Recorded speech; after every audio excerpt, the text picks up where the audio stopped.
Assalamu alaykum arzuyum. İkinci qarar haqlıq taam pişiriq salonidagi barliq azizlar. Bugun o'tiladigan darsimiz bo'lsa, atirgul shakllik bolka.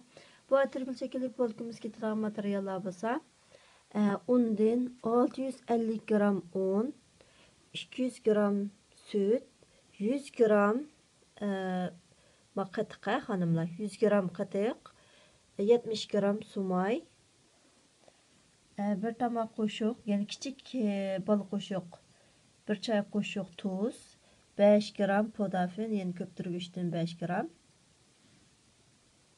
10 gram sun'iy xamir turishdan 10 gram, 70 gram shakar. Mush materiallar ketadi xonimlar. Biz oldi bilan quruq bo'lgan bir qochimizga unimizni to'kib olamiz xonimlar. Unimizni qochiga to'kdik. Bu unimizning to'piga tuz bilan podafin, ya'ni 5 gram ko'ptirgichimizni selib, tashni aralashtiryapmiz. Buni aralashtirayotganki, buning o'tirsini ochimiz unimizning. Echib, mushu o'tira qismiga 200 gram sutimizniki yarmini quydik xonimlar. Bundan keyin buning ustiga qatig'imizni to'kdik. Qatiqni to'kdik. Ondan keyin buni xamir turish bilan shakarni quydik. Ham sumayni quyamiz. Mana 70 gram suyimizni quydik. Endi buni toza yaxshi aralashtirib olgandan keyin o'tira qismida hammasini undan keyin cho'sitga ularni akab turib xamir yo'g'irib olamiz xonimlar. Sütimizni yarmini qo'ygan to'q, xamirni yo'g'irish jarayonida agarchanda xamirimiz ching bo'lib qolsa, sutni yana qo'yib turib, qo'lga chaplashmarak bo'sh xamir yo'g'irib olamiz xonimlar. Mana qolgan sutni qo'yib o'tdik. Mana xonimlar, bu xamirimizga 250 gram süt ketdi xonimlar. Bu xamir qo'limiz chaplashmarak darajada yumshoq bir xamir bo'ldi. Endi buni ustini xosha bilan yo'g'ab 1 soatdan 1,5 soat atrofida qo'yib, buni o'zidan 2-3 hassa yuqorigacha ko'ptirib bo'ldiramiz xonimlar. Xonimlar, mana 1 soat, 1,5 soat turib, bu xamirimizni ambilimizga un sepib turib qo'ydik. Qo'yib buni endi shu no'g'ishlarımızdan yordamida buni yumaloq shaklda yeyib olamiz xonimlar. Yeyib undan keyin şu şekil belgüçlerimiz bilen kesip yumruq şekil çıkarıp atirgul yasaymiz xonimlar.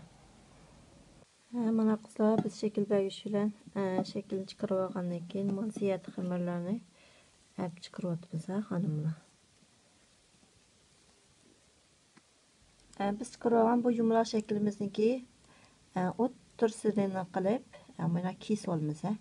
Bir taraf kesib olamiz, mush o'tir qismini nuqtasini besilib, mana kichkina kesib olamiz. Kesib olgandan keyin mush bir tarafdan yo'g'ab buni, mushuni yo'g'ab akab, buni atirgul shakl chiqaramiz xonimlar. Mana mushuni yo'g'ab akab, buni mushunda atirgul shakl chiqaramiz. Undan keyin manadagi listimizga tizib olamiz. Tashni tizib chiqamiz. Hem xamirimizni shunday shakl chiqarib, tizib bolkamizni yasab olamiz xonimlar. Mana qizlar, biz hammasini kesib, shakl chiqarib, shunday tizib oldik. Mana u 10 so'mlik nisqa tizib oldik.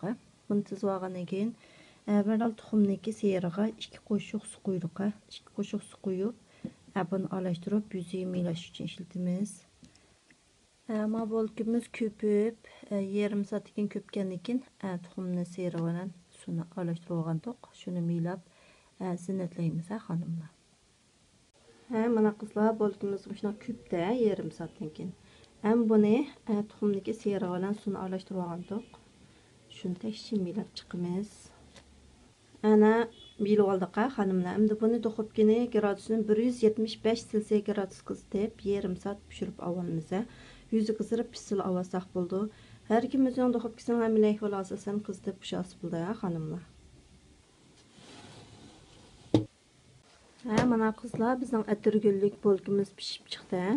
Buningga biz 2 qo'shiq un shekaga 1 qo'shiq su quyib sharbatni yaqib oldik. Endi buni ustiga meylab chiqamiz xonimlar, tarqatish uchun.